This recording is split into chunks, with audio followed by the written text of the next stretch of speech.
All right, what we got here is a little street rod repair action going on. My dad's friend's got an old Ford 32 coupe that we're doing a little repair on. What's happened is the jam nut came loose on this thread, and so what happens is it tears the threads up inside the tube. So there's really no way to fix this without cutting this off and doing something else or making a whole new bar.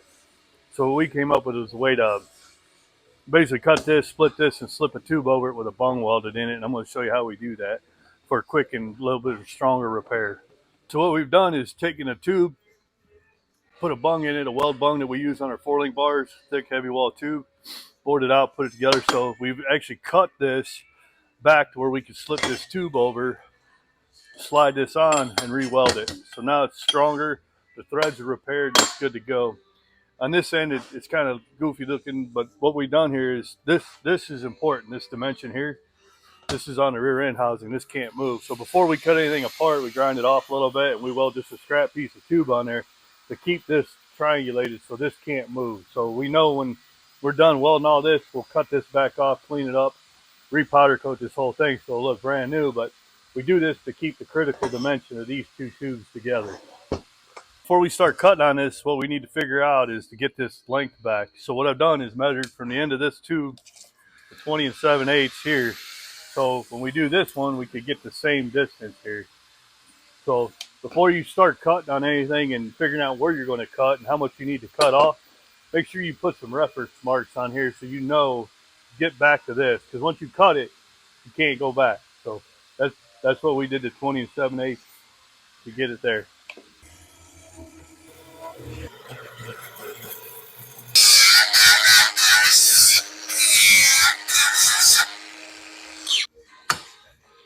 All right, so now what we're going to do is clamp it down. I'm going to try to slice this weld out.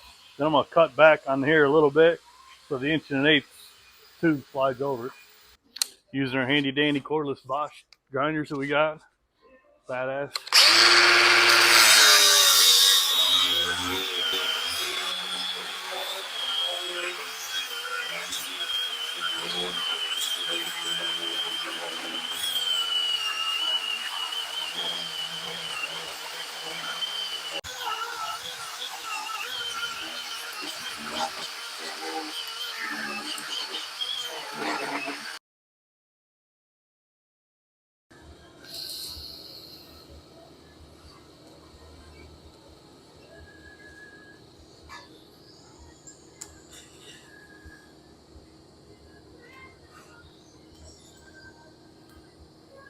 All right, we got it all cut off, cleaned up. We're slid this back on.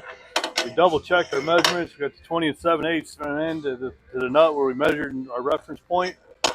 45'd it, cleaned it up, got this fitting kind of nice. I could probably weld that decent. Probably not as good as Brittany, but I can still weld it pretty decent. So we'll get this welded up, and then that's all for this repair. So it wasn't too bad.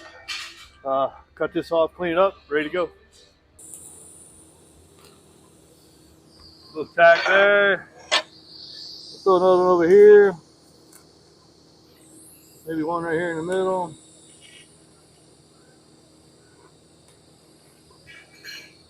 One up here in the corner. Time for a tungsten sharpen, and then we're going to go to town. All right, here we go. We got it all tacked up. Now let's go. Ready?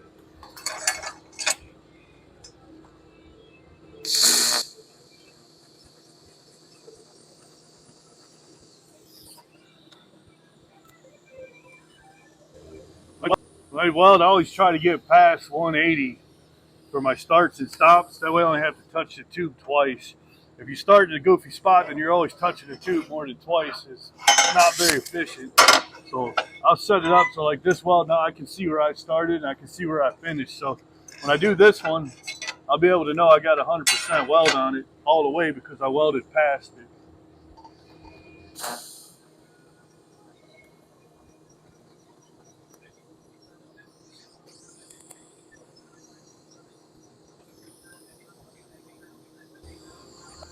I never start or stop on a weld either. I'll usually start a 1/4 inch before and a 1/4 inch after. So I make sure that it's 100% so there's no gaps anywhere in it.